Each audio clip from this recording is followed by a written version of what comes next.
Hello and welcome to Beth Tikkun. In this series of teachings called Spiritual Seasons, we're exploring the weekly Torah portions through the lens of the pattern of salvation that emerges from the calendar. This week, the weekly readings are all connected to Passover. Today we'll go over some of the main themes of Passover with one eye toward God's pattern of salvation and the spiritual season we're in. What I'm calling the Passover season includes the Moedim of Passover, which I sometimes call Pesach, unleavened bread or matzah, and first fruits, as well as the beginning of the counting of the Omer. The way these various Moedim actually fit together chronologically can be a bit difficult to understand, even if you're looking at a calendar. It's a little confusing when the days are actually starting, since they start in the evening. They actually come right on top of each other, as close together as possible. This year, the Seder is Wednesday night. Unleavened bread begins with the Seder. So Pesach, Passover, is kind of the day of preparation, the slaying of the lamb, and it concludes with the Seder. Well, unleavened bread begins with the Seder. So those two are overlapping. Well, the very next night, first fruits begins, and we count the first day of the Omer. So these days are all happening or beginning within a tiny window of time of just a couple of days. Now, unleavened bread continues for 7 days, and the Omer count continues for 50 days until Shavuot. But all of them are happening or beginning right on those two consecutive evenings. So you can see why you seldom see Jewish sources making a strong distinction between these Moedim of Pesach, Matzah, and first fruits, though they are consistently treated distinctly in the Torah. But they all kind of merge together as the rabbis talk about mostly just Passover and unleavened bread. The very small time separating these three is an indication that what is moving beneath the surface here is very spiritual in nature, or we can say seed-like. This is because time is an element of the physical world. If something expands in time or in space, that is an expansion in the physical realm. That thing becomes very grounded in physicality in the lowest realm. In contrast, if something is quick or if it is small, these are qualities of things that are less physical and more spiritual. So this very quick succession of Moedim is a clue for us that this season has a deeply spiritual component moving beneath the surface. The night of the Passover Seder in particular is an electric moment. It is a time to be inspired for the whole of the journey ahead in the year, a moment to be lifted up and empowered spiritually. With this teaching, I'd like to sort of collect together many of the most important themes that are discussed in relation to this group of spring Moedim, almost like a list. Each of these themes could have many teachings devoted to each one individually, but I won't go into too much detail with them. Just let the idea sort of wash over you and be called to mind again. You will have heard most of them many times, probably. At the end, though, we will also look at these special days briefly through one specific theme of the year and God's pattern for salvation, and that is the theme of the seed, which you probably haven't heard connected very much to the Passover season. So the first theme I'd like to talk about is really two. The idea that with any of the Moedim, we're not just remembering something, some historical event, though remembering is very important. The Moedim are also days to meet with God. They are appointments with God, in which He not only meets with us, but also does a new work in us. You don't meet God and come away the same person. God says, "Come meet with me at my appointed times. I'll be there. Don't leave me waiting on the park bench by myself." On these special days, God does the same types of work in us that He did in Israel over time on each of these days. If Israel is set free from Egypt on the 15th of Nisan, the first month, then we can expect that he will do something of that same nature for us on that day every year. Okay, not just this year, every year, right? That same 15th of Nisan. It's the dates themselves that are shaping the events that happen on them, not the other way around. We think the 15th of Nisan gains significance because of what God did during the Exodus, but it was already God's special day even before the Exodus. It's only part of the story that the Exodus happens on that day. Pharaoh broke when he did. God broke Pharaoh when he did because God designed a day in the yearly calendar for that kind of breaking to happen. That is the day God designed for crushing the rulership of darkness every year. He looked through the days of the year and he said, the 15th of Nisan will be a day every year for shattering the domination of physicality that has run amok. And so it was for, that's the way it was for Israel back then, and it will be that way for us now, this year as well. And partly so that we can know what he has designed into the calendar, God gave us a very spectacular 15th of Nisan 3,300 years ago when he broke the power of Egypt over Israel and the Exodus began. In some ways, this was the beginning of a whole new level of salvation for mankind, and God made that moment of new beginning about as dramatic and clear as was possible. And then he commanded us to remember it every year, right? Remembering definitely is a part of what's going on here, and especially this one particular day, though there's more happening than just remembering. But I want to make a point about how that first Passover in that new phase for humanity it was just so dramatic and obvious. God's way is to give us a dramatic picture of salvation at the beginning. And so like he did with this beginning point of salvation for humanity, the redemption from Egypt. The beginning of every cycle of salvation has this early, complete picture of salvation. The picture is an outright gift, meaning that we don't have a big part to play in the salvation that is happening right there at the beginning. A baby doesn't have much to do with its birth process. The gift is a whole picture of salvation in miniature. It is like a seed that we are meant to internalize. And through the gift of the seed at the beginning, God builds up our faith in him.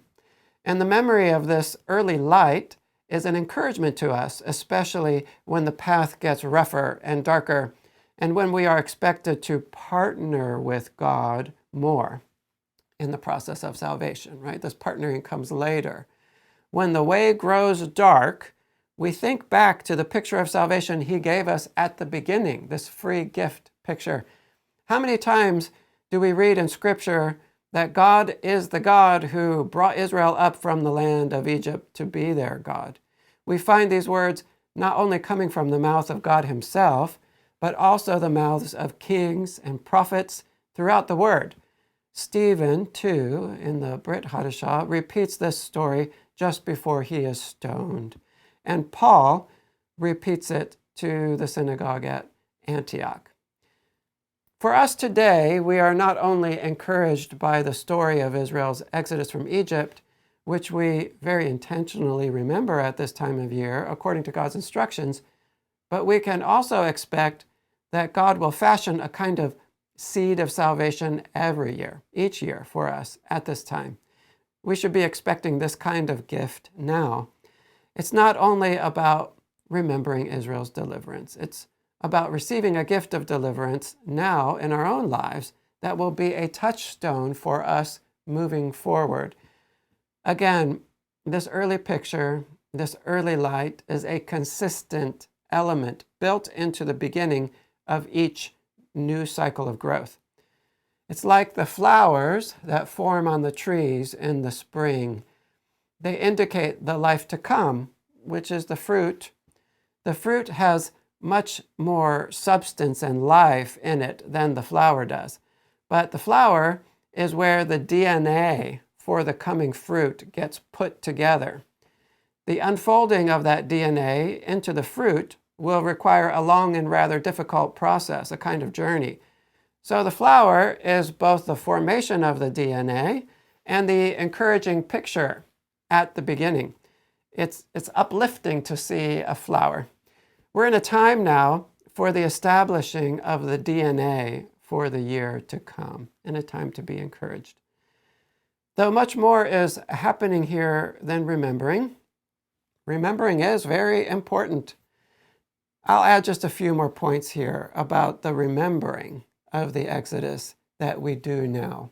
The first is that the Moedim are community building times. We usually tell the story, the Seder, the Passover, around our tables in our homes with family and friends. It is a festive time and a joyful time. And the Moedim are to be times of joy.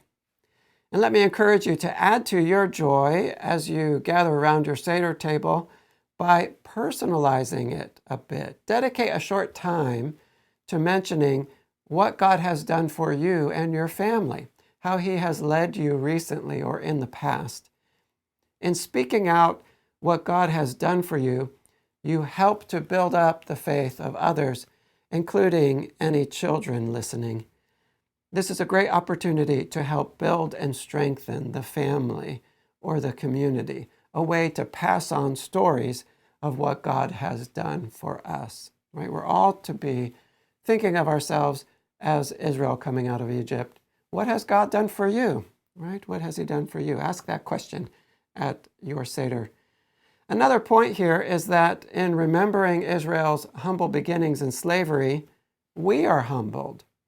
Through this story, we are reminded that over and over again, God chooses the lowly to do His best work.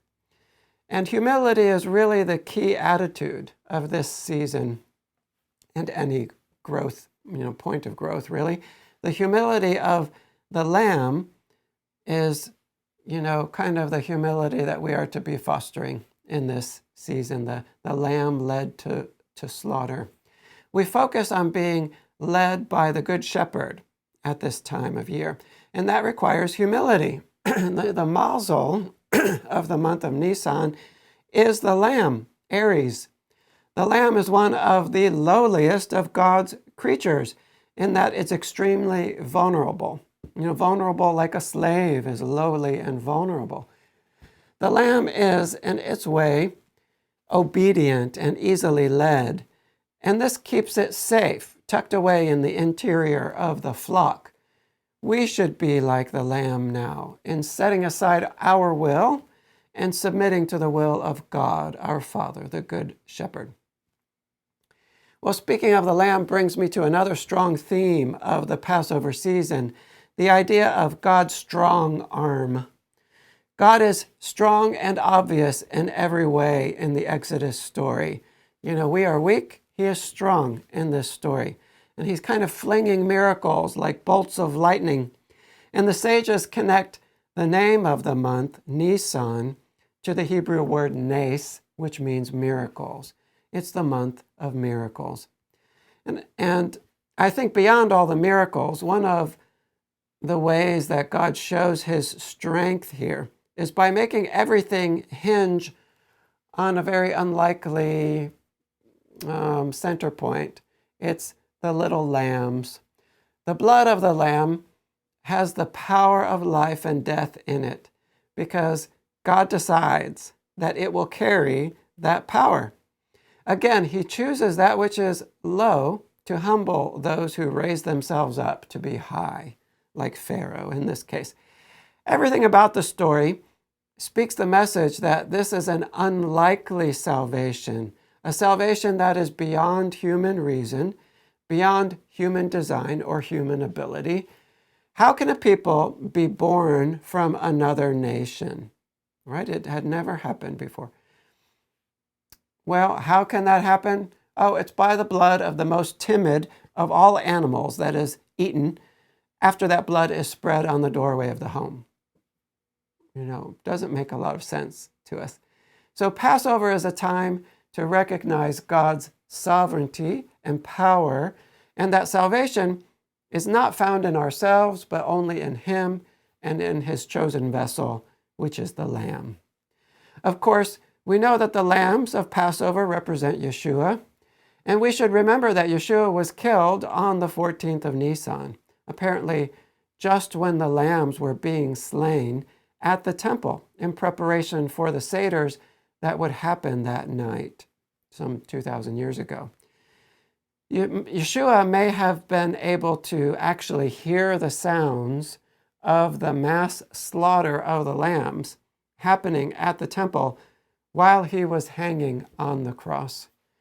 Many of those lambs were specially raised there locally for just the moment of Passover in the year, and they were raised around the town of Bethlehem, of course, where Yeshua was born.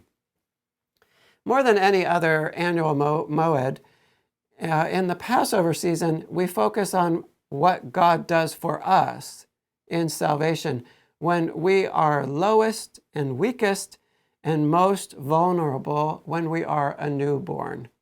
And so this word newborn leads us to another great theme of the season, rebirth, which we see happening around us in the springtime. Any step of salvation requires death and rebirth. And so this is just God's way. It's His design. He creates and leads us to the point of giving up our lives, surrendering them. And when we do that, He says, very good, you pass. Now I'm going to create you again. And He recreates us. Only when we get to take our growth with us. We are not the same people starting a new cycle. We're not hamsters endlessly spinning a wheel that goes nowhere. We go upward, even as we come back around to the same points in the cycle. A circle that goes, round and round is, if the circle is going round and round, we keep coming back to Passover and Shavuot and the fall Moedim in the winter. Well, if it just goes round and round, what's the point? We're going round, but we're going up. We're going up. And so that's a spiral. We're spiraling upward. Connected to this point of rebirth, we should mention the importance, just how very important this season is. It's the season of beginnings. So first moments of creation are critical. And we do well to treat such formative moments with intentionality and care. If an adult gets a scratch, it's usually no big deal. But if an embryo gets a scratch, that could be fatal, and probably would be. And so we see how very strict God can be when something is at this critical point of formation. He is very strict with Israel in the wilderness, for example. And He is just as strict with the young body of believers in the book of Acts. Think of what happens with Ananias and Sapphira, how they are struck dead merely because they told a lie about how much they sold their property for. Now think about what they were doing. They were selling their own property and they were donating most of that money to the body. And yet, at that critical moment of formation, everything needed to be done just right to prevent something creeping in, like leaven, that will fester and wreak havoc down the line. Right? You can't let any of that leaven in at the beginning because it'll cause a huge influence down the road. And so we should try to rise up to the moment however we can in these formative days. Resist getting bogged down in the physical as much as possible. Be quick, right? Don't let time expand and, take an hour to get out of bed in the morning. Feast at the Seder, of course, right? We don't want to take in too much food during this time either. We want to be careful with that. We're setting a trend for the year. Of course, we feast at the Seder because that's a time for feasting. But otherwise, we focus on using the physical as minimally as is needed to accomplish the work God has for us in the world. Don't take more time or stuff from this world than you need. And to be honest, we need a lot less than what we might think. Anything extra will only sink you into mere physicality. The word for Passover, Pesach, means to leap over. This is a time for hopping levels. We don't want to be dragged down to the earth when God is making it possible for us to transcend, right? We want to be limber and light. I'll mention here one last point connected to the idea of rebirth. The mode of a newborn is not primarily that of understanding, right? But it's more like simple receiving. What is happening now is not necessarily accessible to our understanding. It is very spiritual. And the physical reflection of that very high work is particularly low, which is how reflection works. In the Passover story, God does an extremely lofty work of transferring Israel from the kingdom of darkness to the kingdom of light. These are spiritual kingdoms. But the physical reflection of this very spiritually lofty work is that the people physically leave Egypt. I call this a low reflection because the salvation hasn't touched the soul of the people to a great degree yet. Their physical surroundings have changed, but they are largely the same people, just in a different spot. But my point here is to say that neither the very high spiritual work of transferring kingdom nor the low reflection, exist in the territory of the mind, right? We're above the mind, but we're down low here. And, the mind is where the understanding is. It's higher than that, and it's lower than that. So understanding will follow eventually. But this is not the time to search, for whatever God is doing in your life right now in such a way that you think you can understand it. Just focus on moving when He says to move, right? Leave the understanding for later. So before we look briefly at unleavened bread and first fruits, let's focus just a bit on the theme of freedom. What are we being set free from, right? We think of freedom probably as what's talked about the most. This is the season of being set free. And so what are we being set free from? We have talked in previous teachings about how Egypt represents the physical world in general. Egypt is the archetype of exile. And our spirits experience a kind of exile just by coming down to this dark place of the material realm, where it looks like everything exists on its own without a creator, right? The spirit doesn't necessarily want to come down to this place of exile. The whole physical world is like a place of exile for the soul. So the point I want to make here about freedom is that we are not exactly being set free from the physical realm. The physical is good. What we are being set free from is the rulership of the physical, symbolized by the fact that Israel is in slavery in Egypt. Pharaoh is their master and owner. Physicality is good and useful, but it is not meant to be our ruler, our master. So we're being set free from the mastery of the physical.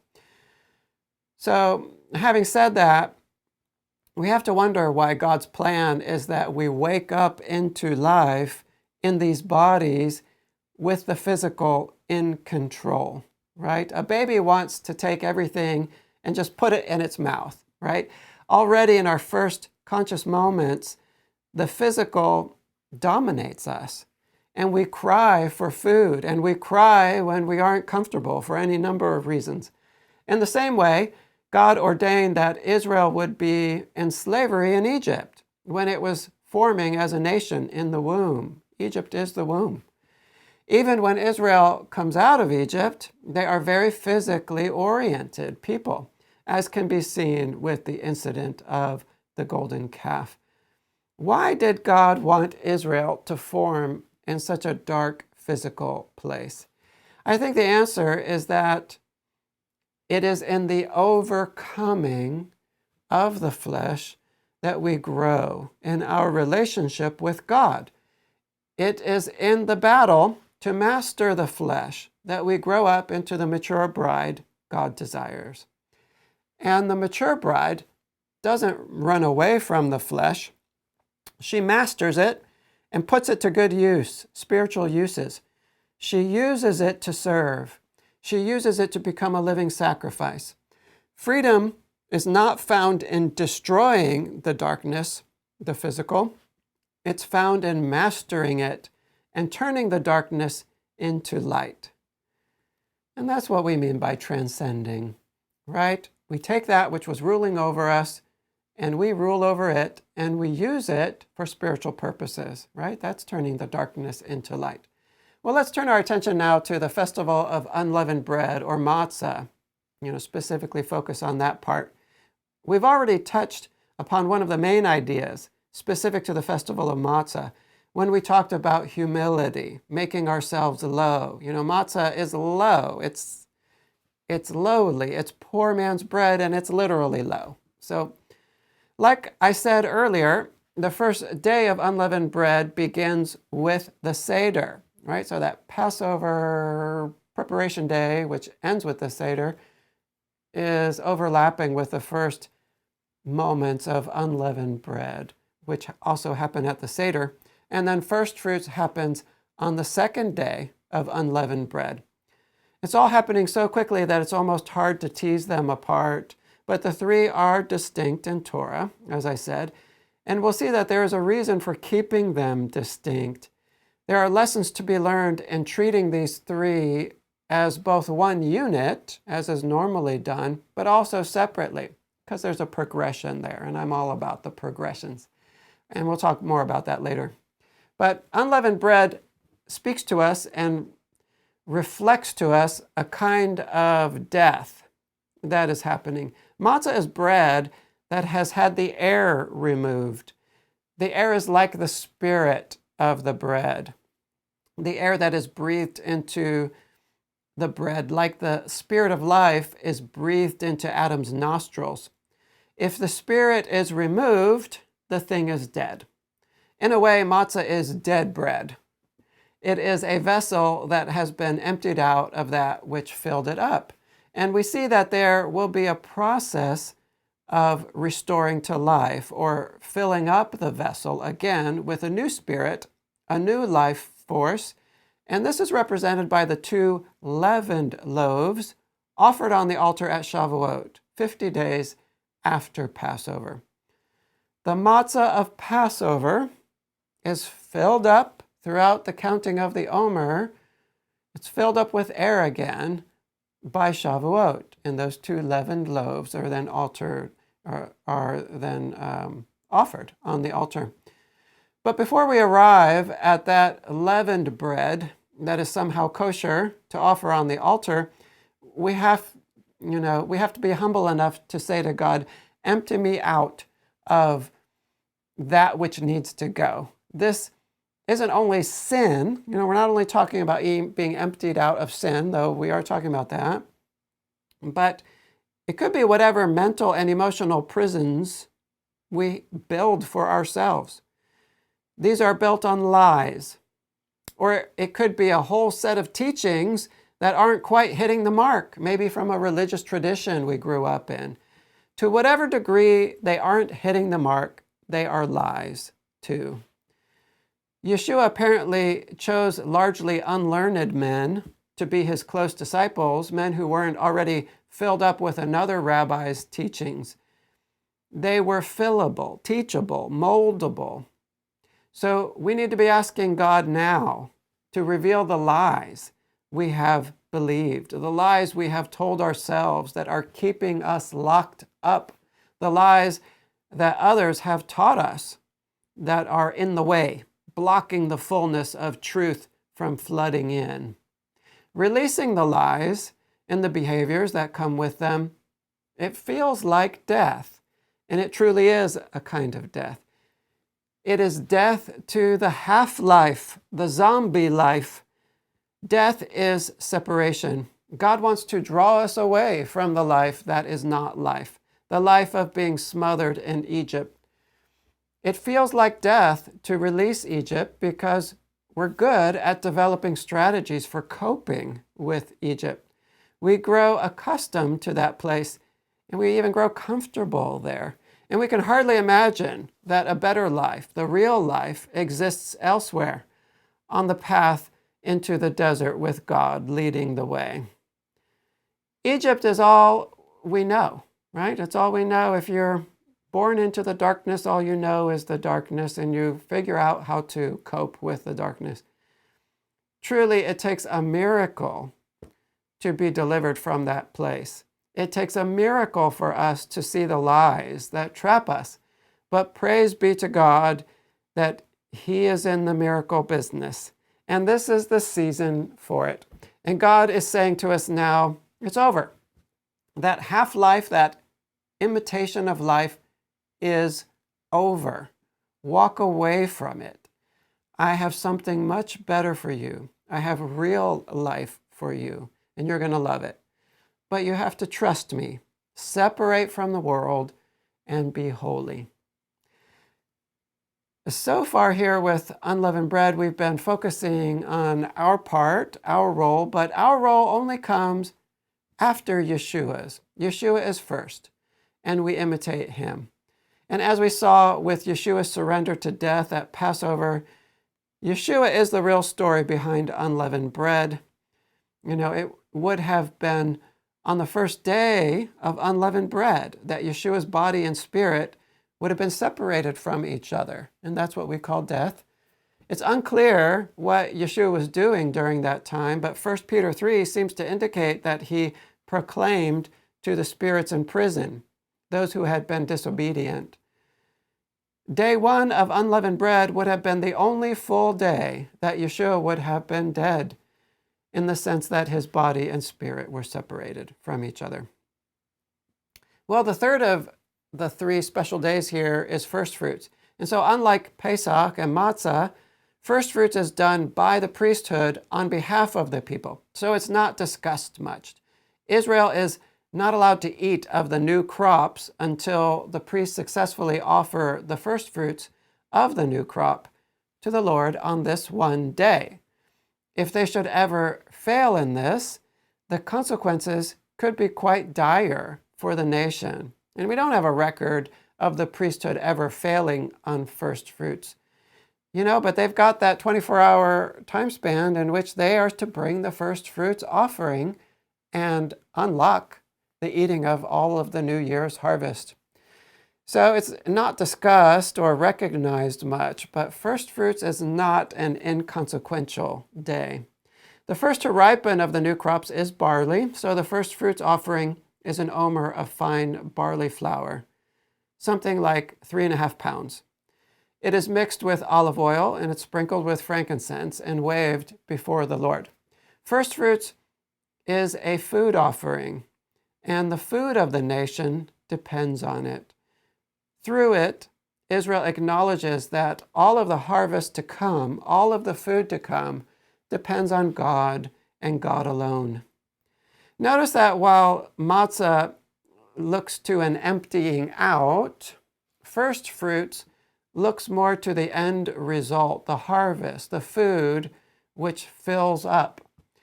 But of the two, the one that is emphasized in the spring is matzah, the dying, the emptying. We see this in the fact that the festival of unleavened bread extends beyond first fruits, extending for a whole week. So that's the emphasized one there. But even though the emphasis of the time is more on dying, here we have in first fruits a sort of picture of the end goal included as the whole cycle is getting underway again, right? First fruits is very much about resurrection. So that brings us to Yeshua. That picture of resurrection needs to be included there at the beginning, even though it's focused a little bit more on dying there with the 7 days of matzah. Well, Yeshua at the heart of first fruits is not hard to see. On the third day, his body and spirit were reunited, And he rose from the grave, the first fruits from the dead. And the world was changed in an instant. First fruits, like the others, is a reflection of Yeshua, not the other way around, right? It all starts with Yeshua. These days are reflecting him first. First fruits is the celebration of the harvest of seed, and in this case, barley seed. That's what the harvest is. We're harvesting grass seeds, in fact. Barley is a type of grass. Wheat is a type of grass. We are to take the story of Yeshua's death and resurrection and ingest it like a seed. Yeshua is the seed promised to Abraham. We take Yeshua's story and bring it into our minds and hearts and let it touch our emotions, and we digest it. And the church even developed communion as a gesture of bringing Yeshua into our physical bodies, right? Not just our head, not just our heart, our emotions, but actually our physical bodies as well. And through learning his story, trusting in it, trusting in him, and allowing his story and who he was and is to fill us up inwardly, Yeshua lives in us. And anyone who takes in the seed that is Yeshua will not regret it, because Yeshua in us sprouts and bears every fruit of the good life, the true life. Well, I want to go deeper into this topic of the seed now, because God's way is to give us the free gift of the seed at the beginning of salvation. And it is the seed that becomes the touchstone and a great source of strength for us. In other words, we are to see the whole of the Passover season, from Pesach to unleavened bread to first fruits, as the seed of salvation for the year. It contains the whole picture of salvation and is the map of the healing and growth to come. The Passover season is the DNA that will unfold in the year. It's by God's design that the agricultural context for the beginning of the calendar is the grain harvest, which is starting there at first fruits. So that is to say, when we are focused on Passover, during that time of the year, Israel is getting ready to harvest seeds upon seeds from the fields. As we open up this topic a little, I want to first point out that the word seed is emphasized on the third day of creation. That's the day that boundaries are given to the seas and dry land is caused to appear. God then creates the plants. And listen to the emphasis on seed in the two verses related to the plants. And God said, "Let the earth sprout vegetation, plants yielding seed, and fruit trees bearing fruit, in which is their seed, each according to its kind on the earth." And it was so. The earth brought forth vegetation, plants yielding seed, according to their kinds, and trees bearing fruit, in which is their seed, each according to its kind.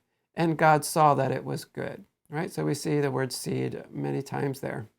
Day 3 brings to completion a 3-step mini picture of salvation that starts with a kind of undifferentiated, chaotic unity that starts day 1, right at the very beginning, moves into, that chaotic kind of unity, moves into a strong separation on day 2. Separation's already beginning on day 1. But day 2 is really focused on separation, and that's the separation of the waters above and the waters below.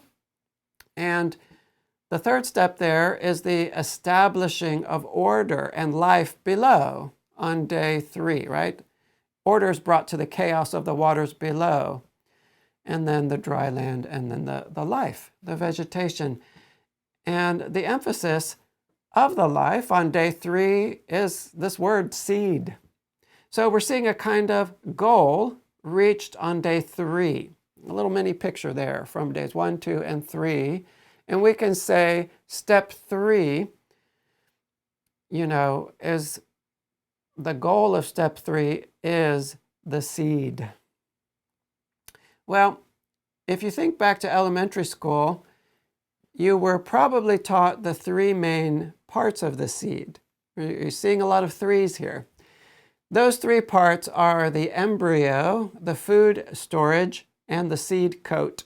The embryo is the living part of the seed and is actually the smallest of the three parts. It might look like a tiny little white shoot that's squished in there, locked up in the seed.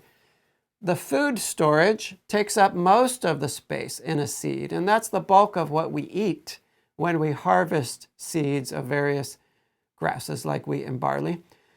The seed coat is obviously the hardest and darkest part, the external layer that protects the seed.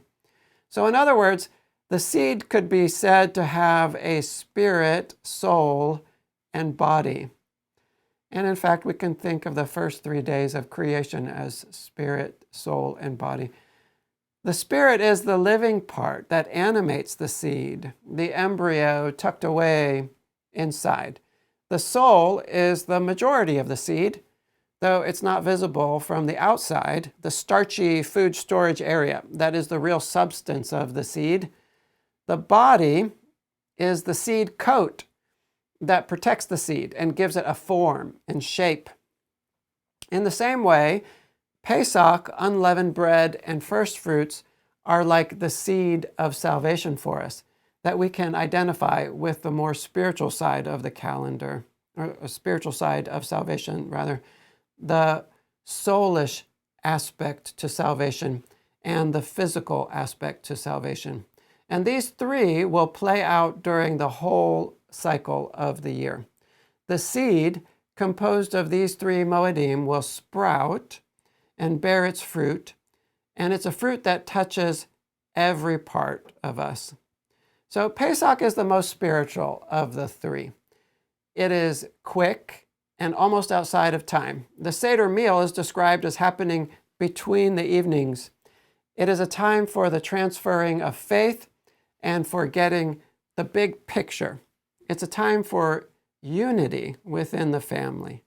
Unleavened bread is soulish in the sense that it touches both the spiritual and the physical.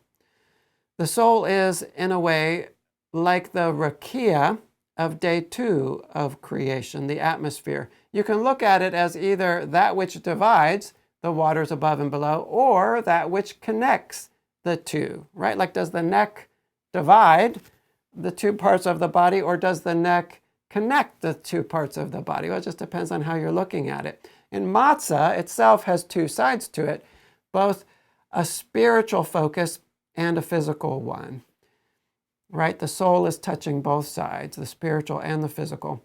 The spiritual life is emptied out of the matzah, the air that animates it from the inside. And so the spiritual focus is one of emptying out of the soul, we could say. Right? The spiritual part of matzah, empty out the air. But matzah also has a physical focus in that it is, in fact, bread. Right? That flat matzah speaks to us of how we are to be an empty vessel, ready for a new filling. Matzah is connected to the Seder, in that it's the bread we eat at the Seder. Okay, so on the one hand, it's connected to the spiritual Passover, it's connected to the Seder, and it's connected to first fruits, in that first fruits is an offering of barley flour used to make bread, right? Connected both to the Seder and connected to the idea of bread, which connects us to first fruits. The fact that the first fruits offering is barley flour means that it's especially earthy. Barley is considered food for animals. But don't we say that we have an animal side, and we call that the flesh? The barley flour offered at first fruits with olive oil and a sprinkling of frankincense are the physical stuff used to make the bread. But it's not quite bread yet. It's just the physical components of the bread. So one way we can see first fruits is that one of its characteristics is a focus especially on the physical components of life. Again, to sort of summarize these musings about the seed, one of my points here is to show that Passover, unleavened bread, and first fruits form the seed of salvation that will play out in the year, and that salvation touches all parts of our being, from the spiritual to the soulish, to the physical. The three Moedim occur right on top of each other and are usually thought of as one combined Moed, one seed, but what they contain in them is the plan for a whole year's growth in each realm of the human being, right? 3 parts to that seed. Well, for my last topic here today, I'd like to zoom in on just the Seder to see the whole picture of salvation there. Remember that one important characteristic of the salvation pattern is that it's the same picture of salvation on every zoom level. In the same way that the 3 Moedim of Passover, matzah, and first fruits form a single picture of salvation, so does the very first have the whole picture all by itself. The way I want to bring that out, connected to Passover, is through a quick look at the 2 verses that provide the outline for the Seder, to see the whole picture of salvation in these 2 verses. And they're in Exodus 6, verses 6 to 7. And this is what it says. Say therefore to the people of Israel, I am the Lord, and I will bring you out from under the burdens of the Egyptians. Okay, I will bring you out from under the burdens of the Egyptians, and I will deliver you from slavery to them. Okay, deliver you from slavery to them, and I will redeem you with an outstretched arm and with great acts of judgment. Okay, redeem you. And I will take you to be my people, and I will be your God. And you shall know that I am the Lord your God, who has brought you out from under the burdens of the Egyptians, right? So I will take you to be my people. So we could rephrase these 4 steps, which become the 4 cups that structure the Seder.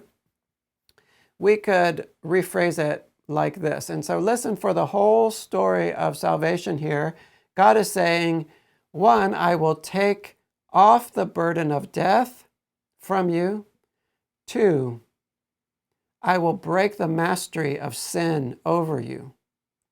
3, I will marry you like a kinsman redeemer. And 4, I will establish an intimate relationship of deep knowing with you, right? The verse said, and you shall know that I am the Lord your God, who has brought you out from under the burdens of the Egyptians. So let me repeat those. I will take off the burden of death from you. I will break the mastery of sin over you. I will marry you like a kinsman redeemer. And 4, I will establish an intimate relationship of deep knowing with you. So that is the story of the whole year of salvation, the whole pattern of salvation. And here we are seeing it in 2 short verses and 4 lovely cups of wine around which this Passover Seder meal has been structured since ancient times. It's quite a remarkable legacy of ancient wisdom in a meaningful and practical package of the Seder preserved through these many centuries. And we are very blessed to have the Seder as part of our inheritance today. Well, in closing here today, let me just bless you that your Seders would be times for both remembering the past and receiving something new from the Father.